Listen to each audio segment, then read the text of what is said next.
और आपके गुंडे, जिस तरीके का मंजर देखने को मिला है वहां पर कल, जिस तरीके से नेवी के एक रिटायर्ड वेटरन, एक रिटायर्ड ऑफिसर, एक senior citizen 62 year old man को दिन दहाड़े इन शिव सैनिक नहीं बोलूंगी मैं अब, शिवसेना के पाले हुए गुंडों ने मारा है दौड़ा दौड़ा के। वो मंजर देखा नहीं जाता है, वो फुटेज देखी नहीं जाती है। आंख उनकी पूरी लाल है, उनको आप मारोगे और उसके बाद नेक्स्ट डे उनकी लेस देन 24 आवर्स में उनकी बेल हो जाएगी।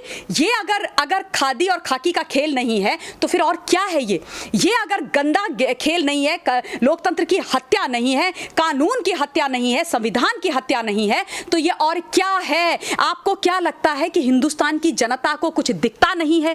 हमने क्या आंखों में पट्टी बांधी हुई है? गंधारी हो गए हम सारे के सारे लोग? नहीं हुए हैं, आपको एक्सपोज किया जाएगा। लेकिन मैम, जिस तरीके से जमानत जो इन शिव सैनिकों को मिल गई है, जो गुंडे हैं जिन्होंने मारपीट की है, उनके खिलाफ वहाँ पे नेवी अफसर और वहाँ महाराष्ट्र की जनता का प्रदर्शन जारी है पुलिस थाने के बाहर, और देश पूरा साथ खड़ा है, लेकिन प्रशासन न्याय क्यों नहीं कर पा रहा है? प्रशासन न्याय क्यों करेगा? प्रशासन जो है वहां पर इस वक्त, सरकार जो है, शिव सैनिक जो वहां पर बैठे हुए हैं, इनकी डिक्शनरी में न्याय, जस्टिस नाम का कोई शब्द ही नहीं है। इनके पास वो शब्दावली नहीं है इनकी डिक्शनरी में, तो ये कैसे कर देंगे? ये देखिए, जनता के द्वारा जनता के ऊपर कुठाराघात करने के लिए, जनता का अन्याय अपमान करने के लिए सत्ता में बैठे हुए हैं। निरंकुश और दंभी सरकार है ये पूरी तरीके से वो सरकार है जो आज सरकारी तंत्र का, सरकारी मशीनरी का अपने लिए इस्तेमाल कर रही है, अपनी स्वार्थ सिद्धि करने के लिए इस्तेमाल कर रही है।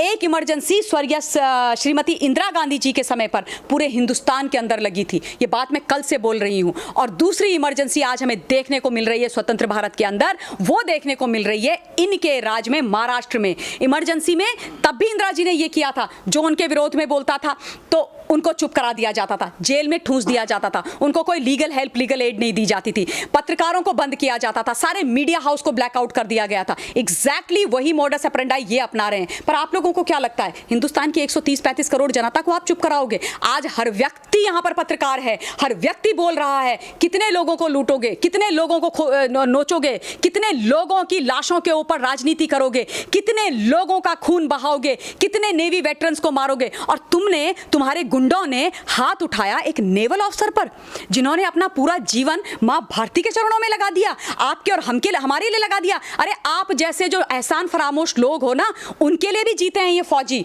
उनके लिए भी अपनी जान दांव पे लगा देते हो, और आज आप उनको मार रहे हो। मां, शर्म नहीं आती है आपको?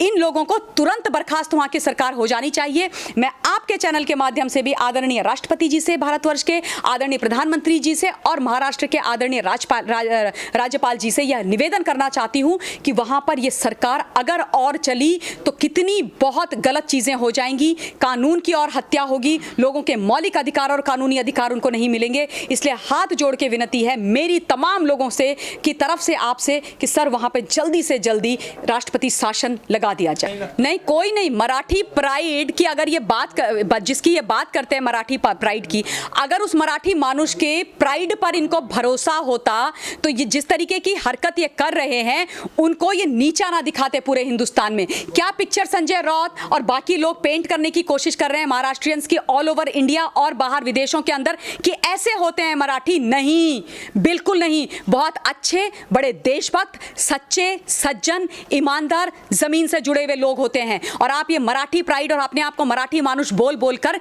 महाराष्ट्र जितने भी मराठी लोग हैं उनकी जो सम्मान है उसको नहीं आप कम करेंगे। इनका जो साइबर ग्रुप है वो लोगों के पीछे पड़ा हुआ है, ये बात भी मैं बोलना चाहती हूँ। लोगों को ये लोग नोटिस भेज रहे हैं, अगर कोई भी कुछ भी ट्विटर पे या कहीं पर भी कुछ फॉरवर्ड कर देता है तो आप वार्निंग भेज देते हो उनको।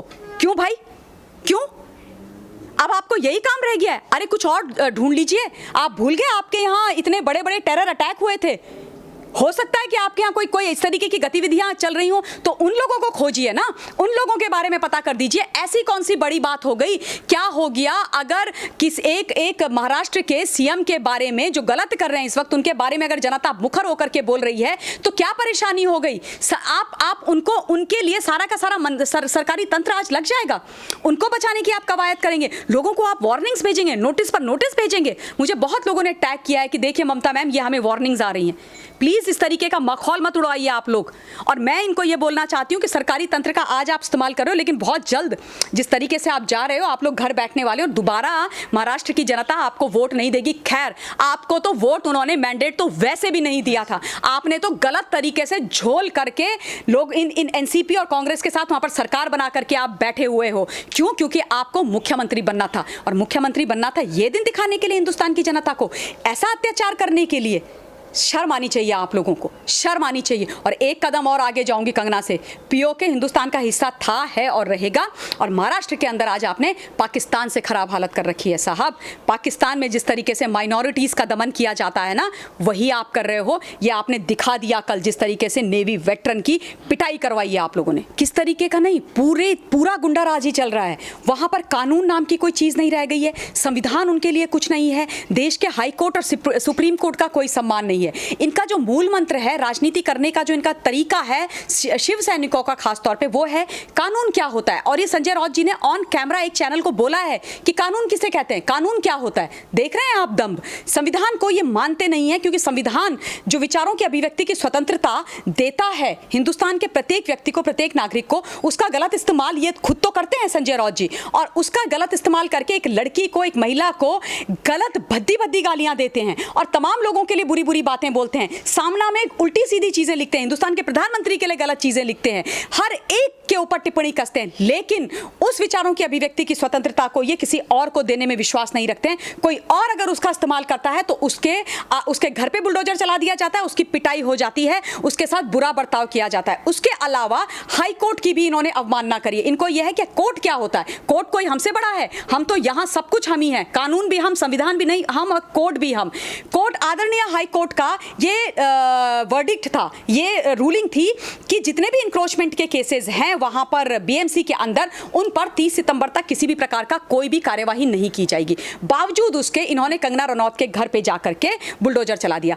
अब मैं आपको ये बताती हूं कि किस प्रकार से ये और कानून का हनन कर रहे हैं। ये सुशांत सिंह राजपूत की जब मृत्यु हुई, इन्होंने उस परिवार के बारे में बुरी बुरी बातें करनी शुरू कर दी, उनका कैरेक्टर असैसिनेट करना शुरू कर दिया। 15 मिनट के अंदर बाहर आकर के इन्होंने बोला कि ये एक आत्महत्या है, हत्या नहीं। दिशा सैलियान का केस अगेन, जो सुसाइड नहीं है, मिस्टीरियस डेथ है, उसको हश हश में बंद कर दिया गया। उसकी बॉडी को 2 दिन तक रखा गया, उसके बाद उसकी ऑटोप्सी की गई। उसकी ऑटोप्सी की रिपोर्ट कहां है, कुछ नहीं पता, कोई वीडियोग्राफी नहीं है। सुशांत सिंह राजपूत की ऑटोप्सी जिस दिन उसकी मृत्यु होती है उसी दिन रात में की जाती है। ऑटोप्सी के में टाइम ऑफ डेथ नहीं होता है, फॉरेंसिक नहीं की जाती है। जो घर है उसको व्हाइट वॉश करके हैंडओवर कर देती है पुलिस। आप सोचिए, वो सबसे इंपॉर्टेंट पीस ऑफ एविडेंस है जहां पर मृत्यु हुई है, वो घर आप हैंडओवर कर देते हो व्हाइट वॉश करके। और एक उनकी समर्थक हैं जिन्होंने एक चैनल में मेरे साथ डिबेट करते हुए ये बोला कि घर अगर हैंडओवर कर दिया तो कौन सी बड़ी बात हो गई, राइट टू लाइवलीहुड, यानी कि जो बेचारा मकान मालिक है, अगर उसको हम घर हैंडओवर नहीं करते तो वो कैसे जीता, उसको तो किराया नहीं मिलता। अरे जिस पॉश कॉलोनी में जिसका 4 से 5 लाख रुपए का किराया है और जो उसका मकान मालिक है, उसको वो भूखे मरेगा। 5-5 लाख रुपए के जो किराए ले रहे हैं। और दूसरी बात, अगर उनको किराया नहीं भी मिलता है तो वहां की सरकार दे देती किराया। आप वो घर आपने सील क्यों नहीं किया और आपने उस घर को बचा करके क्यों नहीं रखा? क्यों? क्योंकि आप एविडेंस ध्वस्त करने का काम कर रहे थे। अब मैं कंगना रनौत की बात करती हूँ। कंगना रनौत ने मुखर होकर के सारी बातें करी। वो अपनी जान को हथेली पर रख करके उसने हेड ऑन लिया बॉलीवुड को, जहां जिन लोगों के साथ वो काम करती है वो जानती है कि ये लोग कितने नार्कोटिक्स में लिप्त हैं, वो जानती है कि इनकी क्या सच्चाई है। उनकी बात करने के लिए वो सामने आई तो सरकार उसके पीछे पड़ गई, अपना मशीनरी तंत्र उसके पीछे लगा दिया। तो क्या कंगना रनौत को राइट ऑफ क्या फ्रीडम ऑफ स्पीच नहीं है? क्या उसको विचारों की अभिव्यक्ति की स्वतंत्रता की आवश्यकता नहीं है? क्या संविधान का जो ये रूल है क्या उसके लिए एप्लीकेबल नहीं है? तो संजय राउत उनको गालियां देने बैठ जाते हैं। महाराष्ट्र में पत्रकारों की आवाज़ को भी दबाया जा रहा है। आर भारत के पत्रकारों को 4 दिन से गिरफ्तार कर रखा है और बेल भी नहीं हो रही। याचिका मतलब किसी भी तरीके से एक बिल्कुल अपने कानून का डंडा राज चला रहा है। देखिए, ऐसा है, जहां तक शिव सैनिक है, मैं ये बात बार बार बोलती आई हूं और आज भी बोलना चाहती हूं कि इन शिव सैनिकों को अपने नाम के आगे से शिव सैनिक हटा देना चाहिए। ये छत्रपति शिवाजी महाराज की का जो सम्मान है उसको बहुत निचले स्तर पर लेकर के आ गए हैं अपने कुकृत्यों के कारण। इन्होंने स्वर्गीय बाला साहब ठाकरे जी का सम्मान जो है बिल्कुल खत्म करने की कगार पर ये पहुंच गए हैं। बाला साहब ठाकरे जी कभी नहीं चाहते थे कि शिवसेना की ये स्थिति हो। बाला साहब ठाकरे कभी नहीं चाहते थे कि शिवसेना कांग्रेस के साथ मिलकर के सरकार सरकार बनाए। बाला साहब ठाकरे जी के रहते हुए माफिया जो गिरोह है, जो गुंडे हैं वहां पर, वो थर-थर कांपते थे। उनकी हिम्मत नहीं होती थी कि बाला साहब ठाकरे जी के सामने खड़े हों। लेकिन आज ये हो रखा है कि दाऊद की बीड़ी बाजार के अंदर बिल्डिंग जो है पूरी खड़ी हो रखी है, मुस्कुरा रही है हम सबके ऊपर कि देखो मैं अंडरवर्ल्ड का हूं और शिव सैनिक मुझे तो बचा रहे हैं। लेकिन कंगना रनौत जो सच्चाई की लड़ाई लड़ रही है, जो नारकोटिक्स के उस गैंग को बस्ट करने की कोशिश कर रही है, बॉलीवुड का गंदा सच सामने लेकर के आने की कोशिश कर रही है, उसके घर में within no time high court के मना करने के बावजूद बुलडोजर चला दिया जाता है। जहां तक पत्रकारों का सवाल आता है, देखिए चाहे आप हो चाहे कोई भी पत्रकार हो, राइट टू रिपोर्टिंग आपका हक है, यह आपका काम है। वो जो दोनों पत्रकार यशपाल वीडियो जर्नलिस्ट और अनुज, वो दोनों दिल्ली से अपना काम करने के लिए गए थे। ये उनका काम है कि वो अपनी रिपोर्टिंग करें। अगर आप इतने पाक साफ हो तो आप क्यों नहीं किसी को रिपोर्टिंग करने दे रहे हो? आप होते कौन हो एक पत्रकार की आवाज को बंद करने वाले? अगर वो आपके बारे में कुछ खोजने की कोशिश कर रहे हैं तो आपको डर किस बात का है? सांच को आंच क्यों? आप करने दीजिए उनको जो भी करना है। आप कहते हैं ना आपने कुछ गलत नहीं किया तो वो कितना भी खोद लें, उनको कुछ नहीं मिलेगा, कुछ नहीं मिलेगा। लेकिन आप क्या करते हो? चोर की दाढ़ी में तिनका वाली कहावत को चरितार्थ करते हो और उन पत्रकारों को एक ड्राइवर के साथ जेल के अंदर ठूंस देते हो। 72 घंटे हो गए, उनको भोजन ठीक से नहीं मिल रहा है, ये जानकारी है, उनकी पिटाई हो रही है, उनका जो कानूनी हक है वो डिनाई किया जा रहा है, उनको उनके लॉयर से नहीं मिलने दिया जा रहा है, उनको आप बेल नहीं होने दे रहे हो। ऐसा कौन सा क्राइम कर दिया उन्होंने? ऐसा कौन सा क्राइम कर दिया? संजय राउत इतनी गंदी भाषा बोलेंगे, उनको आप जो है अपना मुख्य वक्ता बना देंगे।